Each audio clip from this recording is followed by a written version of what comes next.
Question number 12 और 13, ये दो क्वेश्चन मैंने जानबूझ के अलग इसलिए वीडियो बनाया कि ये दोनों ही क्वेश्चन डिफरेंट है।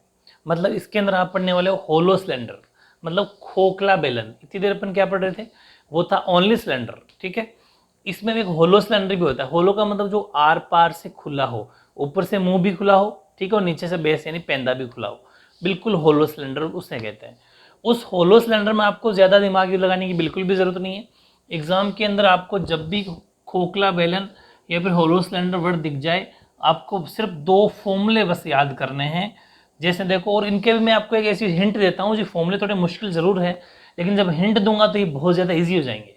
एक ट्रिक है इसके साथ, वो ट्रिक ये है कि देखो, अपन सिलेंडर का जो टोटल सरफेस एरिया पढ़ते थे वो होता था 2πr/h, 2πr ब्रैकेट में r+h, ऐसा होता था टोटल सरफेस एरिया। अब मेरी बात सुना, ये भी टोटल सरफेस एरिया ही है। टोटल सरफेस एरिया जब आपसे पूछे तो 2π तो 2π रहेगा, इसमें भी 2π है। बस इसमें भी 2 बार आर है, इसमें भी 2 बार आर रहेगा, लेकिन एक बार प्लस में एक बार माइनस में। थोड़ी हिंट दे रहा हूँ, बाकी तो अपने हिसाब से कर लेना, लर्न तो करना पड़ेगा। 2π ब्रैकेट में r1+r2 या r1-r2, बस इसके साथ में h और रख देना, क्योंकि इसमें भी तो h होता है तो इसमें भी h आ जाएगा। इसमें 2 बार r होता है, इसमें भी 2 बार r है, लेकिन एक बार r1+r2, एक बार r1-r2, बाकी सब कुछ सेम है। दूसरी बात, यहाँ r1 और r2 से क्या मतलब है, वो अपने पर डिपेंड करता है। ये ध्यान रखना, हमेशा r1 बड़ा होगा r2 से, ये जरूर ध्यान रखना, ये गलती मत कर देना। हमेशा जो भी आप R1 की वैल्यू लेंगे वो बड़ी वाली वैल्यू होनी चाहिए। मतलब जैसे कि एक सिलेंडर है, ये सिलेंडर है सपोज, ये होलो है, खोखला है, तो एक तो इसके अंदर से रेडियस होगी, मतलब इसकी अंदर वाली दीवार है ना, जैसे ये दीवार बनाता हूँ, एक मिनट समझना, आप पूरा अच्छे से समझो दिमाग लगा के, है ना, हर चीज़ रटना नहीं है, माइंड यूज़ करो कि खुद ही सोचना सीख जाओ। दूसरी बात, बस दो ही क्वेश्चन है इसके अंदर होलो से, बस तीसरा क्वेश्चन नहीं बनेगा। अब देखो, जैसे ये दीवार है इसकी, यहाँ से लेके यहाँ तक दीवार के अंदर अंदर वो रेडियस हो गई एक, तो एक इसी से लेके बिल्कुल दीवार के बाहर तक, मतलब इस दीवार की मोटाई इंक्लूड हो, मोटाई मतलब विड्थ, थिकनेस, वो भी एक तो इसके दीवार के अंदर और एक दीवार के बाहर तक, तो बाहर तक जो होगी वो हो जाएगी R1, मतलब बड़ी है ना वो, क्योंकि थिकनेस उसके अंदर, मोटाई उसके अंदर, विड्थ या मोटाई चौड़ाई उसके अंदर जोड़ देंगे, ऐड कर देंगे, समझ के बात। वो R1 होगी, जो अंदर वाली होगी, अंदर अंदर अंदर वाली, वो हो जाएगी R2। ये जरूर ध्यान रखना, R1 बड़ा होना चाहिए, गलती मत कर देना। मतलब R का मतलब त्रिज्या, पाई की वैल्यू तो जो होती है वही, एच का मतलब ऊंचाई, हाइट, तो 2πr1+r2, r1-r2+h, ठीक है। ये था simple question, total surface area का फॉर्मूला। ऐसे ही ये है खोखले बेलन का आयतन, यानी कि वॉल्यूम ऑफ होलो सिलेंडर, ठीक है। जैसे हम हमारे नॉर्मली वॉल्यूम क्या होता था सिलेंडर का, वो होता था πr²h, है ना। थोड़ा क्लू मिल जाएगा आपको, हिंट मिल जाएगी, फिर इजी बढ़ जाएगा। πr²h होता था, सेम टू सेम इसमें भी पाई r²h ही है, लेकिन r2 है, इसलिए r1-r2 का स्क्वायर हो गया। सेम वही पाई का पाई, एच का एच, बस आर एक ही बार था, इसमें दो आर, इसलिए एक वाले आर को अपन R1 दे देंगे, एक वाले को R2 दे देंगे, ठीक है। R1 का स्क्वायर माइनस R2 का स्क्वायर, क्योंकि दो आर उसको R1 R2 देना पड़ेगा। हाँ, आप चाहो तो कैपिटल आर स्मॉल आर भी दे सकते हो, ऐसा कोई इशू नहीं है, कैपिटल आर का स्क्वायर माइनस स्मॉल आर का स्क्वायर, लेकिन R1 R2 दे दो अकॉर्डिंग टू बुक, तो ये रह जाएगा। तो ये दोनों फॉर्मूले आपको लर्न करना है। उसके बाद में ये जो दोनों ही क्वेश्चन है वेरी इंपॉर्टेंट है, ये क्वेश्चन आपका इजीली सॉल्व हो जाएंगे, ठीक है। तो अब अपन बात करते हैं क्वेश्चन नंबर 12 की। वो आपसे यूँ कहना चाह रहा है, if width of hollow cylinder is 2 centimetre, यानी कि खोखले बेलन की मोटाई, मोटाई का मतलब दीवार जो बनी हुई चारों ओर, वो दीवार मोटाई से बोलते हैं, वो 2 सेंटीमीटर, ठीक है। It's internal diameter is 14 centimetre, इसका आंतरिक जो व्यास है वो 14 centimetre, and height is 26 centimetre, जो इसकी ऊंचाई है वो 26 सेंटीमीटर है, ठीक है। इसके बाद में both the ends of cylinder are open, और दोनों तरफ से खुला है, तभी तो होलो है, दोनों तरफ से मुंह उसके खुले हैं तभी होलो है, वो खुला हुआ है। Then find the total surface area, ठीक है। टोटल सरफेस एरिया अपन को फाइंड करना है होलो सिलेंडर का, खोखले बेलन का संपूर्ण पृष्ठीय क्षेत्रफल में फाइंड करना है, बहुत ईजी। सबसे पहले जो चीज गिवन है वो लिखो। एक चीज हमें गिवन है विड्थ, ठीक है, तो width of hollow cylinder, statement में कमी मत रखना, यानी कि खोखले बेलन की मोटाई वो है 2 सेंटीमीटर, ठीक है। इसके बाद में हमारे पास हाइट भी है, इसकी हाइट ऑफ होलो सिलेंडर यानी कि खोखले बेलन की ऊंचाई, जिसको अपन एच से दिखाएंगे, वो है हमारे पास 26 सेंटीमीटर। ठीक है। अच्छा, इसके बाद में इंटरनल डायमीटर, ये बहुत बड़ी बात है। इंटरनल डायमीटर बताता हूँ क्या क्या बड़ी बात है। Diameter of a hollow cylinder, खोखले बेलन का आंतरिक व्यास, जिसको अपन डी से दिखाएंगे। अब मेरी बात समझना, ये डायमीटर है 14 सेंटीमीटर। इंटरनल कहने का मतलब, अगर मैं इसका डायग्राम बनाने की कोशिश करूं तो देखो ये जैसा सिलेंडर है, ये सिलेंडर है और ये ऊपर से भी खुला है और नीचे से भी खुला है, इसलिए अपन इसको ओपन ही रखेंगे, खुला ही रखेंगे। अब ये जो दीवार है, समझना है ना, ये यहाँ सेंटर पॉइंट मान लेते हैं इसका, यहाँ से लेके यहाँ तक तो हो जाएगा R2, और यहीं से लेके बाहर तक जिसके अंदर विड्थ भी हो, ये जो विड्थ है ना, ये जो दीवार बनी हुई है, चारों ओर मोटी दीवार बनी हुई है, ये 2 सेंटीमीटर की बनी हुई, जैसा मैंने आपको फॉर्मूले के अंदर भी समझाया था। तो इसकी जो विड्थ है यहाँ से लेके यहाँ तक, ये आपकी 2 सेंटीमीटर है, ये दीवार जो बनी विड्थ। तो R1 तो कहलाएगा जो इंटरनल डायमीटर हो जाएगा, ये समझ पा रहे हो। या इंटरनल रेडियस यहाँ से निकल के आती है, इंटरनल रेडियस यानी कि आंतरिक त्रिज्या, जिसको अपन R2 से दिखाएंगे, क्योंकि छोटी है, अंदर वाली छोटी होगी, मैंने कहा था R2 से दिखाना है। वो कितनी हो जाएगी, वो हो जाएगी 14। तो भाई जितना अंदर का व्यास होगा, व्यास का मतलब ये सिर्फ अंदर अंदर की, ये 14 सेंटीमीटर है, यहाँ से लेके यहाँ तक सिर्फ अंदर अंदर की। ठीक है, तो इसकी रेडियस कितनी हो जाएगी 14/2, यानी कि जो R2 निकल गया वो आ गया 7 सेंटीमीटर। ये बात परफेक्ट समझ में आ गई ना। और हाइट फिक्स है 26 सेंटीमीटर, 2 बातें तो आ गई। अब हमें किसकी जरूरत है, R1 की। R1 मैंने आपको पहले ही बता दिया था कि सेंटर से लेके जिसके अंदर मोटाई भी इंक्लूड हो, ये 2 सेंटीमीटर, तो वो हो जाएगी हमारा एक्सटर्नल रेडियस, है ना। एक्सटर्नल रेडियस यानी कि बाह्य त्रिज्या, बाह्य त्रिज्या यानी कि बड़ी जो है, उसको अपन ने R1 नाम दिया है। वो हो जाएगी अंदर की कितनी, यहां से लेके इतनी कितनी 7 प्लस 2 मोटाई, समझ पा रहे हो, 7 प्लस 2 मोटाई। तो इसको आप चाहो तो ऐसा लिख सकते हो, बहुत एक ऑथेंटिक सोल्यूशन हो जाएगा। R1 इंटरनल एक्सटर्नल रेडियस कितनी हो जाएगी, वो आपको लिखना है इंटरनल रेडियस, जैसा मैं लिखवा रहा हूं वैसा वैसा, प्लस यानी कि आंतरिक त्रिज्या प्लस विड्थ प्लस चौड़ाई। तो एक ज़बरदस्त सॉल्यूशन हो जाएगा।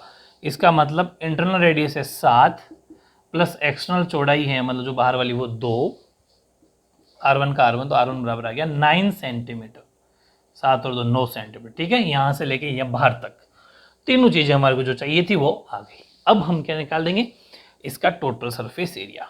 ठीक है, तो यहाँ अपन कर लेते हैं total surface area of hollow cylinder. ठीक है, थोड़ा शॉर्ट में ताकि टाइम वेस्ट ना हो, यानी कि खोखले बेलन का कुल पृष्ठीय क्षेत्रफल। ठीक है, और वो भी मैंने फॉर्मूला बताया था आपको, 2 पाई R1 प्लस R2 और R1 minus R2 plus H। एक ही बात है, H को इधर लिखो चाहे इधर लिखो, कोई इश्यू नहीं है। ठीक है, अब देखो आगे, 2 की जगह 2, पाई की जगह 22.7। जब तक अपन को 3.14 वो ना रखवाए, हमें 22/7 ही रखना है। तो कॉमन सेंस मैंने बहुत बार बता दिया। R1 कितना 9 सेंटीमीटर, ठीक है, 9 प्लस R2 कितना 7। ठीक है, फिर आगे चलो, फिर R1 कितना 9, फिर R2 कितना 7। ध्यान रखना R1 बड़ा रखना है, R1 की वैल्यू क्या रखनी है, बड़ी, ताकि यहाँ सोल्यूशन में माइनस की वैल्यू ना आए। और किसी का एरिया लेंथ ब्रेथ कभी माइनस में नहीं आती, ध्यान रखना, गलती मत कर देना। इसलिए मैं कह रहा हूँ R1 बड़ी वाली को ही रखना है, बाहर वाली रेडियस को ही R1 रखना है। ठीक है, अब मेरे हिसाब से आप समझ गए होंगे। हाइट कितनी है 26 सेंटीमीटर। अब देखो 2 का 2, 22 का 22 अपॉन 7 का 7, 9 और 7 ये हो गए अपने 16। और यहाँ समझना, यहाँ बच गए अपने 2, 2 प्लस 2 28, 26, तो 2 और 26 होगी 28। अब ये 7 की टेबल से कट जाएगा 4 टाइम, परफेक्ट। अब आप जो वैल्यू बची है उसको आप सोल्व कर लो। ये बराबर का साइन है क्योंकि इधर टोटल सरफेस एरिया वाली बात चल रही है, मैं इसके नीचे सॉल्यूशन कर रहा हूँ, ये मानना आप। ठीक है, थोड़ा स्पेस की कमी इसलिए इधर कर रहे हैं अपन। इसको इससे किया तो 44, 44, 44 को आप 44 को 4 से कर लो पहले, तो आ जाएगा 16, 16 और 17, 176। 176 को 16 से कर लो बस, 16 से। अब 16 टेबल ना आती हो किसी को तो 6 से भी बोल के आराम से कर लेना, थोड़ी स्पीड रखना। 3, 42, 3, 45, 45, 4 और 6 और 4 10, ठीक है। 6, 7 और 1, तो 6, 11, ये हो गया अपना 8 और ये हो गया 2, तो 2816 सेंटीमीटर स्क्वायर, या फिर हिंदी वाले बच्चे वर्ग सेंटीमीटर भी लिख सकते हैं।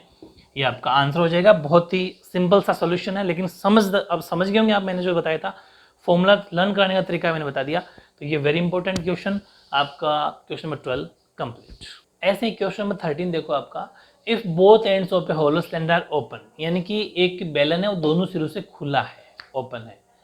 Its height is 20 centimeter and internal and external radius of 26 and 30 centimeter. Very important है, ठीक है। यहाँ पर ये इंटरनल एक्सटर्नल रेडियस नहीं होती है, डायमीटर थोड़ी मिसप्रिंट है ना, थोड़ा देख लेना, ये डायमीटर है, ये थोड़ा मिसप्रिंट है। Internal and external diameter 26 and 30 centimetre respectively. Find the volume and volume of this hollow cylinder. वैसे भी कोई फर्क नहीं पड़ता, कुछ बच्चे लोड ले रहे होंगे कि यहाँ पर रेडियस है हमारा, तो क्या फर्क पड़ता है, रेडियस मान के चल लो, कोई जरूरत तो नहीं है, डायमीटर है इसलिए अकॉर्डिंग टू बुक का आंसर आएगा। फिर और अगर यही सेम चलोगे थोड़ा आंसर डिफरेंट आ जाएगा, सोल्यूशन तो वही होगा, सेम ही मेथड सीखना आपको। तो उसकी बेलन के दोनों सिरे खुले हुए, इसका मतलब वो खोखला है। ऊंचाई आपको 20 दे रखी है, अंतः और बाह्य व्यास आपको 26 और 30 दे रखा है, और आपको इसका वॉल्यूम फाइंड करना है, आयतन ज्ञात करना है, ठीक है। सेम टू सेम दो ही क्वेश्चन बनते हैं इस होलो के अंदर, खोखले के अंदर, जो मैंने आपको बता दिए दोनों, 12वां 13वां। वेरी इंपॉर्टेंट, अच्छे से कर लोगे तो बस चैप्टर क्लियर है, एक्सरसाइज पूरी हो जाएगी। यानी कि अपन अगर बात करें इसके अंदर क्या क्या दे रखा है, हाइट दे रखी है, height of a hollow cylinder, ठीक है। खोखले बेलन की ऊंचाई h वो दे रखा है अपन को 20 सेंटीमीटर, ठीक है, 20 सेंटीमीटर, एक बार हिंदी में लिख देता हूँ। इसके बाद में अपन को उसने क्या दे दिया, इंटरनल डायमीटर, यानी कि आंतरिक व्यास।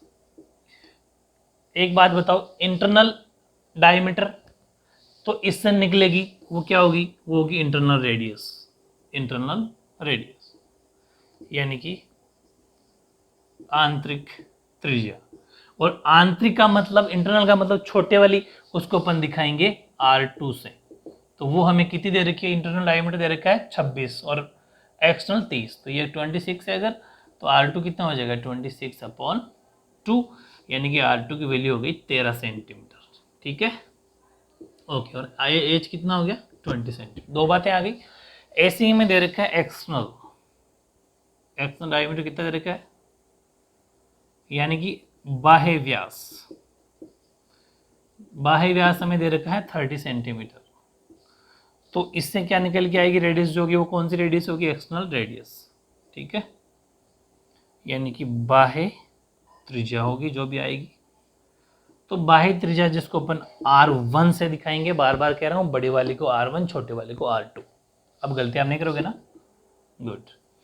इससे कट जाएगा तो R1 कितना आ गया 15 सेंटीमीटर। R1 है, R2 है, H है, अब कुछ नहीं चाहिए ना, बस 3 चीज चाहिए होती है।